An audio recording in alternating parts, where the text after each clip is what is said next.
পূজ্যপাদ শ্রী শ্রী বর্দা, আমি অমর কানাডার কাছে কথা, আজকে আচার্যদেব এই ধরনের আলোচনা করতে বলছেন, আমরাও এই অভ্যাসে অভ্যস্ত হতে চেষ্টা করছি আমাদের জীবনের কথাগুলো বলতে।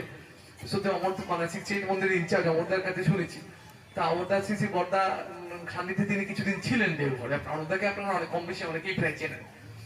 তা হঠাৎ মানে শ্রী শ্রী বর্দা ঘুমোতে যাওয়ার আগে লাইট নেবা এই কথাটা বলছেন।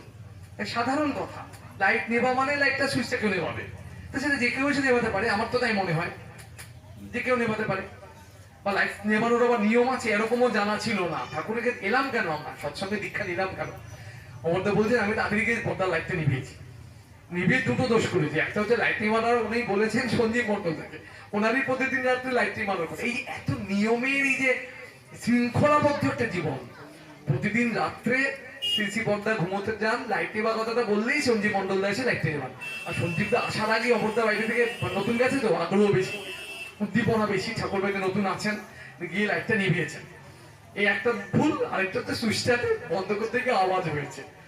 শ্রী বর্দা ঘুমোবেন কি তাড়াতাড়ি তেড়ি মেরে উঠে তো প্রায় মারতে যান। তোকে আমি নেবাতে বলেছি, আমি যাকে নেবাতে বলেছি সঞ্জিতদার দিকে দাঁড়িয়েছেন হাত জোর করে। সঞ্জিতদা তার কিছু করার নেই, তার আগে তো সুইচ নেওয়া হয়ে গেছে। এখন তুই সুইচটাকে ব্যথা দিলি কেন? লাইটের সুইচ না বাড়লে নিভালে সুইচের ব্যথা লাগে, এটা তো আমাদের কারোর জানা ছিল না।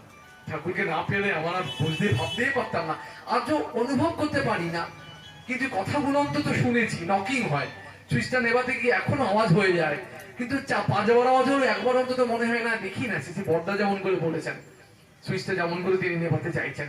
কথাগুলো খুব ছোট ছোট, আপনাদের কাছে এগুলোর মূল্য কতটা আমি জানি না, কিন্তু আমার কাছে এটা অনেকটা মূল্যবানই মনে হয়, তার জন্যই আপনাদের কাছে পরিবেশনের চেষ্টা করছি।